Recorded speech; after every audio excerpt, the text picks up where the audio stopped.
Andrew, and today I'll be reacting to the final playoff rankings. Sorry I couldn't do the first one because I was very busy with our things. So let's hope Alabama can get into the college ball playoff with 3 losses.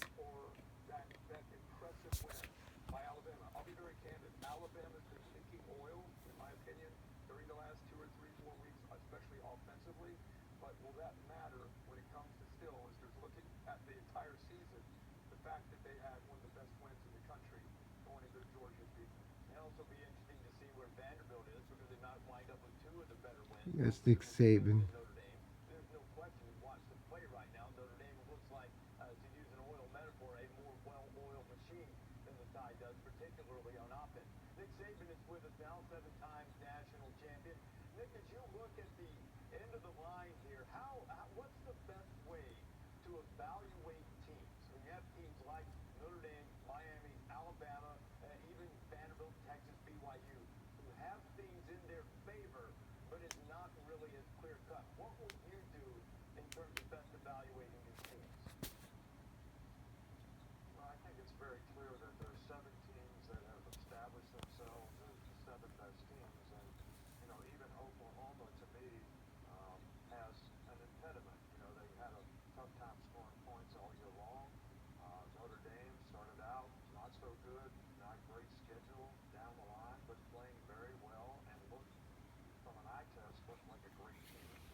AI would be helpful.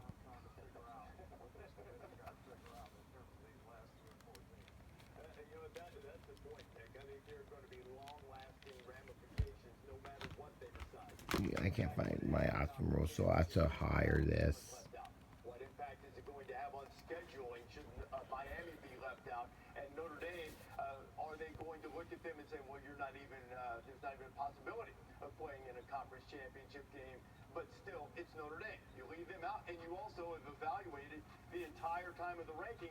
I think James Madison is going to be in after Duke beating Virginia. Oh my! I hope this is good. If Alabama's not in, it's okay. They'll try game and maybe next year they try.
That's the story here in South Bend. Let's go to Chris Budden, who is standing by with the Hurricanes.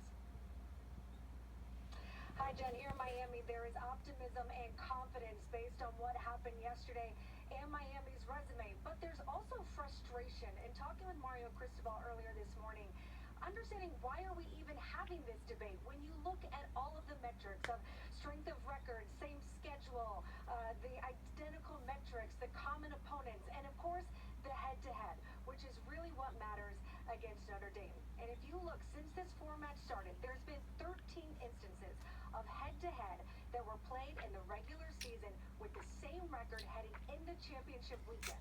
And every single one of those, except for one, the team that won the regular season matchup was ranked higher. That one instance is this same instance of Miami and Notre Dame.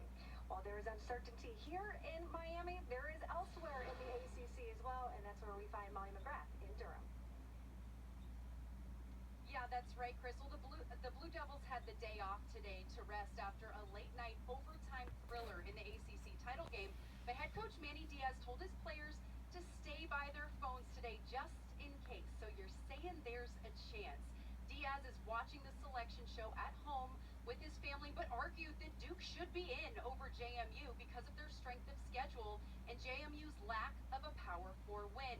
Whereas the Blue Devils just beat a top 20 team that had 1 foot in the playoffs. So I'm interested, Dana, how confident are they over there at James Madison? Well, Molly, how dare Reese to pit us against each other, but there's certainly some extra emotion from Coach Bob Chesney, who made it official yesterday that he will be the new head coach at UCLA. He did confirm if James Madison hears their name called this afternoon, he will coach this team through the playoff berth. And while no official watch party was held Saturday night ahead of the ACC championship game, star running back Wayne Knight did storm the quad on campus after Duke was announced as the ACC champion. And in this morning, Bob Chesney stating his case, Reese saying we're the best group of 5 school, and it's not even close. Dana, figuratively speaking, on that pitting you against one another, just teams. Figuratively speaking, that one man stormed the quad. well, he stormed the end zone. Anyone can do it, even He's a really good back. All right, let's look at this. These are the selection principles for the College Football Playoff Committee. Strength of schedule, head-to-head. Mario Cristobal's been pointing to that one. Comparative outcomes against common opponents. Miami's pointed to that against Alabama, too, comparing the Florida State games. And unavailability of key players and coaches may have affected past performance or postseason performance. An interesting note there because of the calendar. Whoever lines up in the field, you're going to have at least half of the teams who will be without either their head coach or their head coach is moving on, or an offensive, defensive coordinator, or assistant head coach, associate head coach is moving on. Over half the field. In all likelihood, no matter how it comes out. In some cases, Let's see what the bracket's going to come. both coordinators are going to be on the move. Still coaching now, I get that, but you know, when you should be the most united is when you are the most distracted. Never distracted is Heather Dinich, who covers the college football playoff for us. So Heather, and I'm not trying to absolve the committee. This is the business they've chosen. They've signed up for this. This is going to be a very controversial decision, no matter what they decide. What's it been like in the committee room? It's been tense. Look, they met until 2:30 in the morning local time with most of their focus, debate, and discussion focusing on those 3 teams, Alabama, Notre Dame, and Miami. But it is important to remember the context of this season, how they've talked about them. While everyone outside the room is focusing on the head-to-head between Notre Dame and Miami, in the room this season, they've been focused on Alabama and Notre Dame. So the way Alabama played in the SEC championship game against Georgia very poorly opens the door for debate. They will certainly consider dropping Alabama, but how far? Miami needs them to drop to number 11. If that happens, Miami and Notre Dame are in, no matter what you think about the head-to-head. But they will also consider the fact that Alabama has the best strength of record, the best strength of schedule, and the best win of those 3 teams going on the road, beating Georgia, which is now the SEC champs. So they are considering all of those factors, but it also wouldn't surprise me because of the Alabama-Notre Dame angle if they flip those 2 again.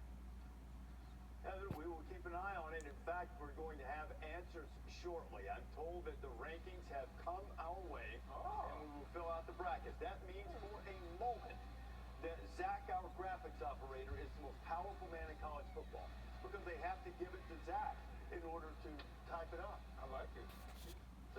See if I can text that. Yes, Zach, what you got? No. We'll see it when you do. Rankings unveiled after this.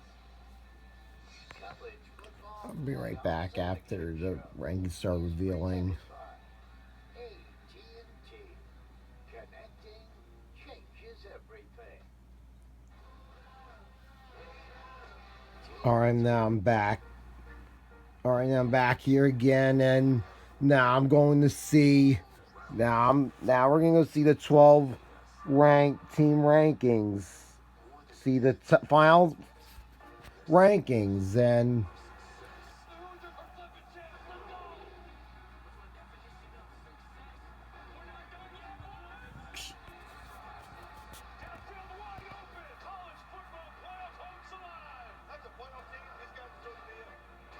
This is where the line will end and the final test begins. For sole possession of the number one.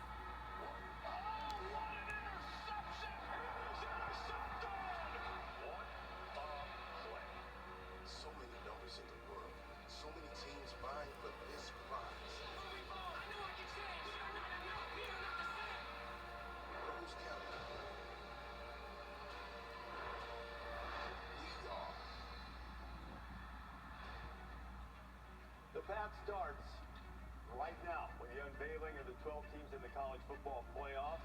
The journey goes to Miami Gardens, Florida, Hard Rock Stadium, January 19th. That is where the national championship game will be played. 12 teams in the field, the 5 highest ranked conference champions, no matter which conference they come from, and then the next 7 highest ranked teams after that will make up the 12 teams. So Zach, our graphics operator, has let's see who's gonna go in. Let's start with the number 1 team in the final college football playoff rankings. It is the Big Ten champion, Indiana Hoosiers.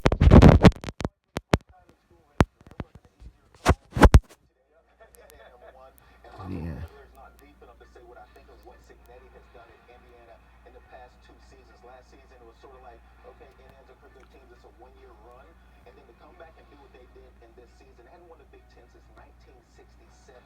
This football team is legitimate.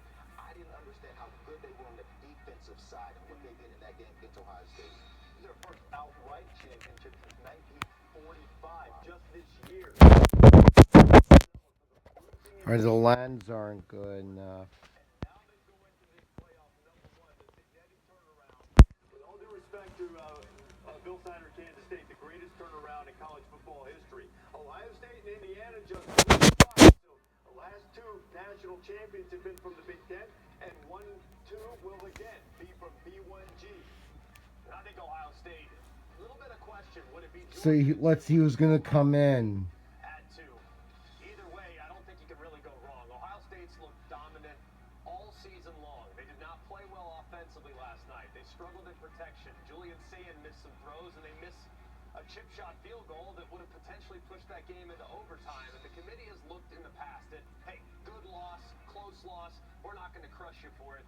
They don't in the case for the Buckeyes as well, and I think it's probably makes a lot of sense to have them at 2. Now, we've talked about this quite a bit. Remember, this is different from last year, the first year of the 12-team field, when you had the 4 highest-ranked conference champions getting the bye. Now it's just 1 through 4, no matter what conference you're from. So you have 2 Big Ten teams at the top of the bracket. At number 3, we presume will be SEC champion Georgia, and it is.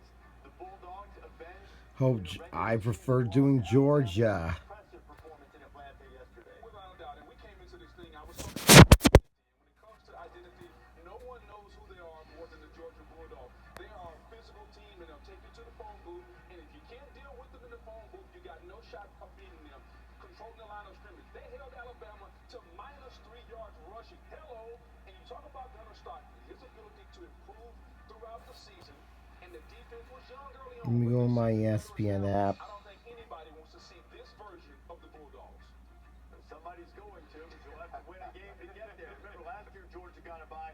Didn't work out well for them. Notre Dame beat them in the Sugar Bowl. They'll try to run this time around. Number 4 in the final bye, meaning not getting a home game. And this is the only bad thing about Big 12 champion Texas Tech. Man, Lubbock would have been electric for a home game on campus. But the Red Raiders, Big 12 champions, their first conference championship since 1954.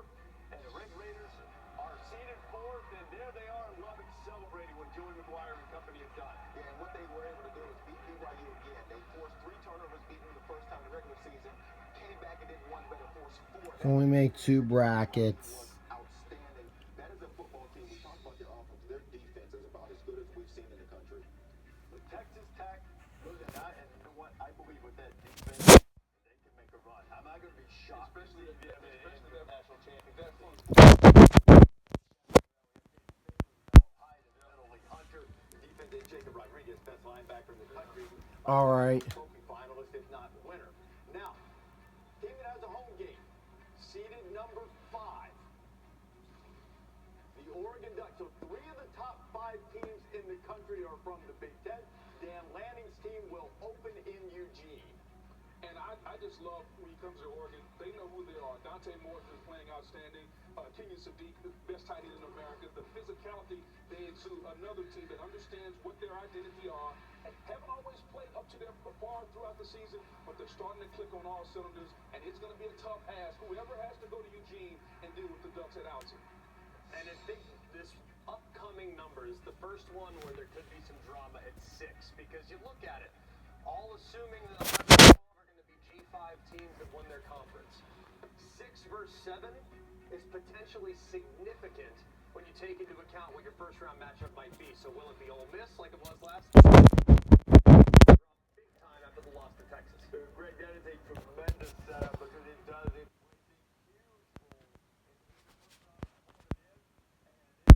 Ole Miss, Pete Golding's team now seeded 6th. They'll play at home against the 11 seed once we get that, which will be one of the last 2 highest-ranked conference champions. And Oxford is going to be buzzing down there. Good for Pete Golding. He's now the permanent head coach. Lane Kiffin, the coach of LSU, allowed the OC, Charlie White Jr., to come back and call the plays. So now they have a staff together, and they're ready to make a run. Trinidad Chambliss, Kawan Lacey, this defense, they feel really good about what they have now in Oxford, Mississippi. So Ole Miss will have a home game, the biggest game in the history of Ole Miss football. Grove will be buzzing. It will be. Yeah. They will win the party, and they'll try to win the game. Another home game, seeded 7. Gig'em, Mike Elko's team lost its regular season finale at Texas, kept them out of the SEC championship game. Good consolation prize. Home game with the winner getting Ohio State. And I got to be honest, if I'm A&M, I have a bit of a gripe, frankly, because A&M, you look at their strength of schedule play, they're sitting there at 16. They're sitting 1 spot behind Ole Miss, whose strength of schedule resides at 41. You can say, well, the best win for Ole Miss, Oklahoma. Well, they went to Notre Dame and knocked off the Irish, who might be a top 10 team in the college football playoff team as well. So the first disagreement I have so far, but still, A&M, excellent football team. It'll be a difficult matchup for everybody. And then the final team to get a home game in this year's college football playoff, Oklahoma. Now, the Sooners have struggled mightily on offense. Their defense is tough. And we had 3 SEC home games. And you mentioned the offense. I don't know that I've seen a team in the past few weeks that have defensively made plays when they need to, whether it's a blocked field goal, whether it's a pick 6. When their offense has been struggling, the defense has stepped up and made plays, created opportunities to make it easier on their offense. If they can play that way, they have a chance to make a run, but their offense has to get better. Okay, these are the teams that have the home games, and while I agree with Greg, there's a lot that you could dispute about Ole Miss and Texas A&M in the order there.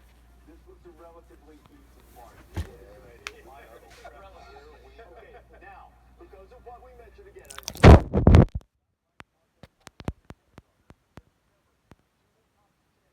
going to the field. They are highly unlikely to be ranked in the top 12, so they're going to displace 2 teams in the rankings. So that means there are only 2 spots left.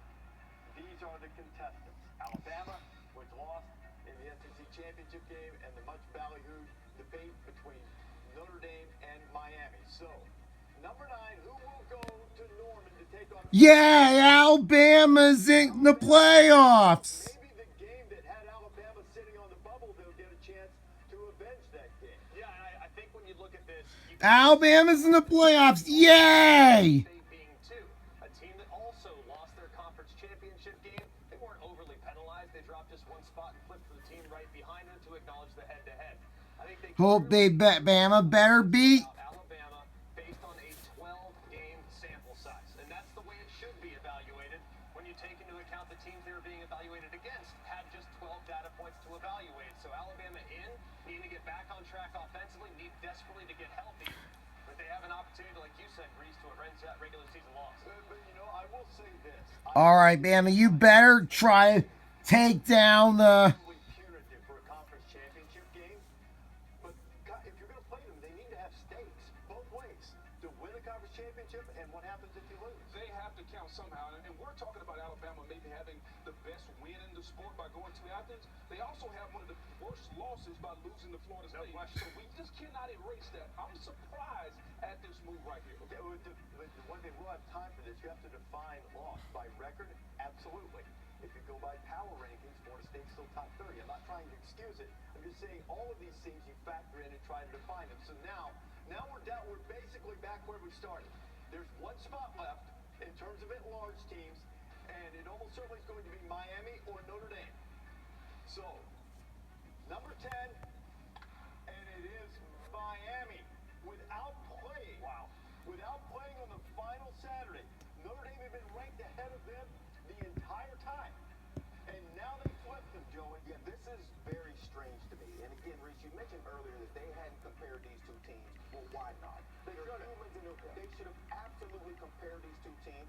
Alabama's in the playoffs. Yay! These two teams that did not play, they should have done it on Tuesday. Now, this Miami team, the way they're playing the last few games, they are a very good football team. They have a chance to win just like any other team. But it is strange to me that you have two teams that were sitting on the couch yesterday that somehow flipped in their rankings. I would say, just saying, now I'll let you make your point, Booger. There's not a lot of difference in terms of the entire body of work if you're looking at the analytics. Notre Dame's a little bit higher in FBI, which is a forward-looking. Who's going to be number 12? Everywhere else. So here's the thing to your point. We do this week in and week out. Yeah. It's a beauty pageant. Now that the season is done, it's a resume contest. And so it's very easy to go back and compare these two teams when it comes to the resume contest, because now the head-to-head has to come into Their effect. resume didn't change from Tuesday. I know, but everybody's resume is complete from the standpoint of Their resume was already complete. But today doesn't change their resume. It was complete when we had the ranking on Tuesday. And so if we're going to make sense of this, as we're trying to watch it play out, if you want it to make sense, then make sense.